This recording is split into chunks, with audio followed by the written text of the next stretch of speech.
I do want to hone in on vulnerable populations, like women, children. What is not just daily life in Haiti like for these groups because of this going on, but in what ways are they targeted or otherwise marginalized?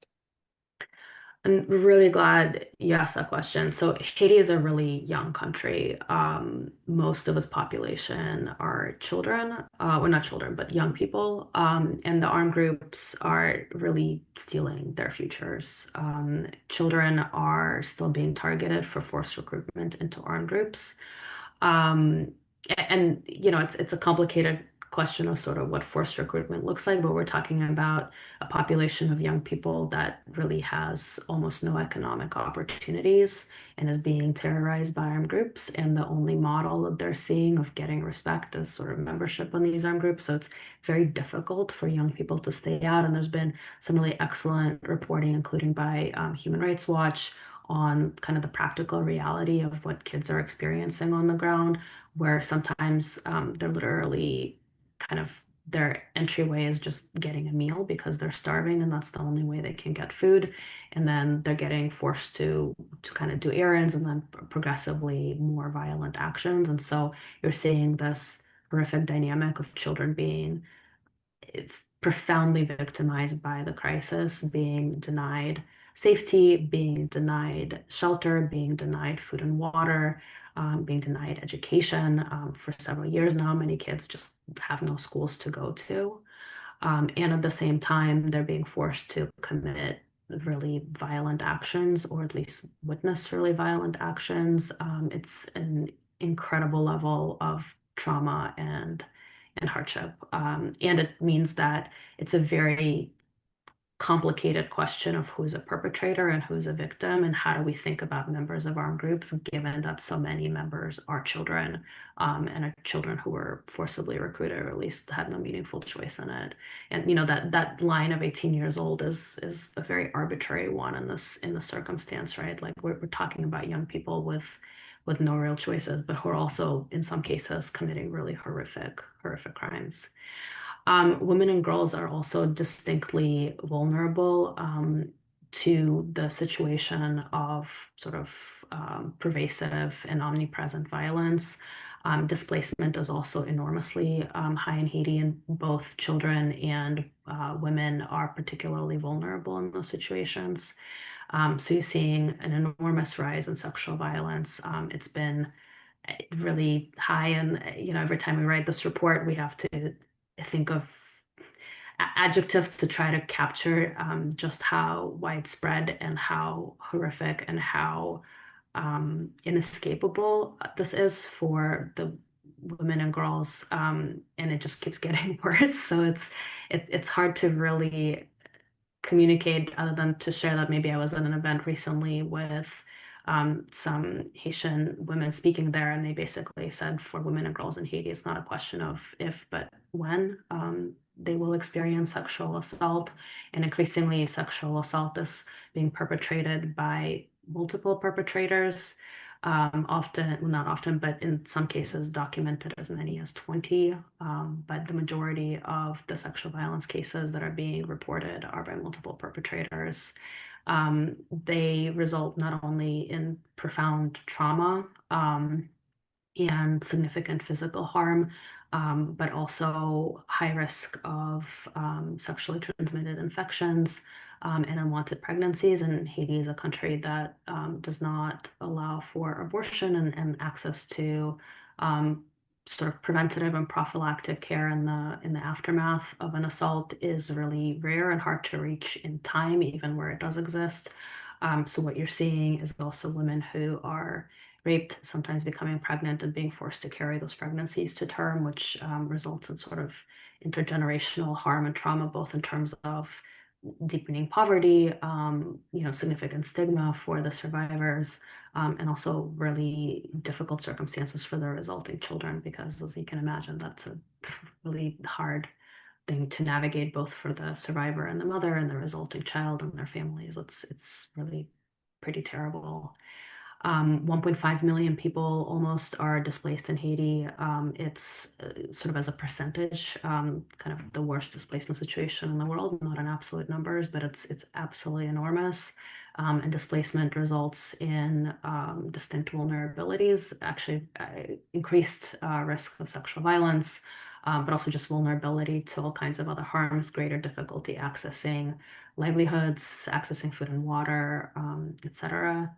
And sort of if you have additional vulnerabilities, so if you're a disabled person, for example, or sort of have other sort of socially vulnerable traits, or uh, sort of if you're otherwise socially vulnerable, displacement really compounds that in really serious ways.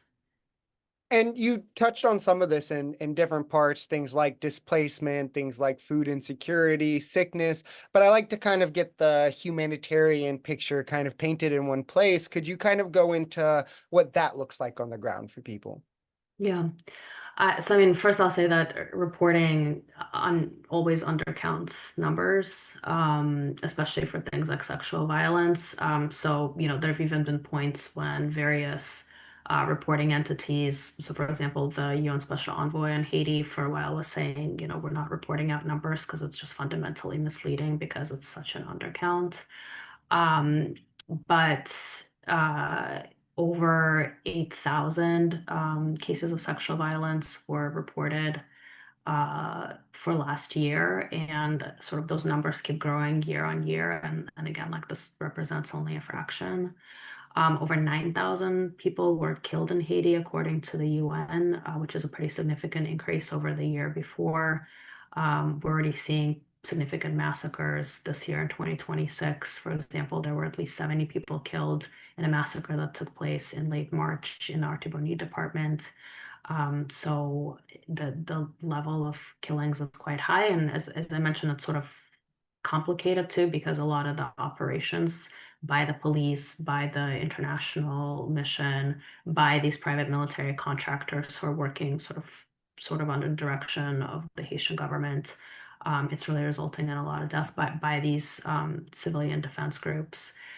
So just really significant killing and a lot of it really impacting civilians, children. Over 1.45 million people are internally displaced, according to the International Organization for Migration. And displacement is continuously growing. So every time there's one of the massacres like the one I reported, there's always thousands of cases of displacement associated with them. Many people are getting displaced multiple times in a row. It's also very hard to count because on the one hand, there are displacement sites. On the other hand, a lot of people are having to stay with family and friends. That's really burdening communities and creating a lot of tensions, and some really challenging dynamics. Children are the majority of those displaced, as we've sort of talked about, sort of compounding vulnerabilities. That's definitely part of it. For some reason, the way that IOM aggregates things, I can't tell you sort of the number of women and children displaced, but their numbers are that the majority of the displaced are children, something like 52%, and the majority of the displaced are women and girls, something like 53%. So there's like not a way from their data sets to figure out what that means in terms of total numbers, but you can sort of extrapolate that, probably 2/3 or something like that are women and children. 5.7 million people in Haiti are facing acute food insecurity, and that's expected to go up to almost 6 million people by June of this year, according to the World Food Program. So Haiti is considered one of the five hotspots of hunger in the world. And women and children are particularly impacted by that. So people are struggling to get even one meal a day, and that meal is grossly inadequate. OCHA, which is the UN Office for Coordination of Humanitarian Affairs, estimates that 6.4 million, so that's more than half of Haiti's population, require emergency assistance of some sort. That's a pretty crazy number. And sort of underlying all of it is a lack of access to healthcare because very few hospitals are operational. When they are, reaching them, can be a non-starter given how unsafe things are. Also, sort of lack of supplies, sort of being forced to pay for supplies yourself, et cetera, like really impacts access. As I mentioned, schools are basically non-functional. Many of them are actually serving as displacement sites. There are just no places for kids to go. And then compounding all of it are sort of Haiti's vulnerability to natural disasters, much of it sort of the product of climate change that is caused from outside of Haiti or by degradation of Haiti's natural resources through things like irresponsible deforestation, of external actors. And so when you have external stressors like Hurricane Melissa in October, which struck Jamaica much more than it struck Haiti, but Haiti actually had a much higher death toll from it because it is so vulnerable to those impacts. So it's being buffeted on top of this kind of man-made crisis by natural disasters, some of which themselves with a significant man-made component.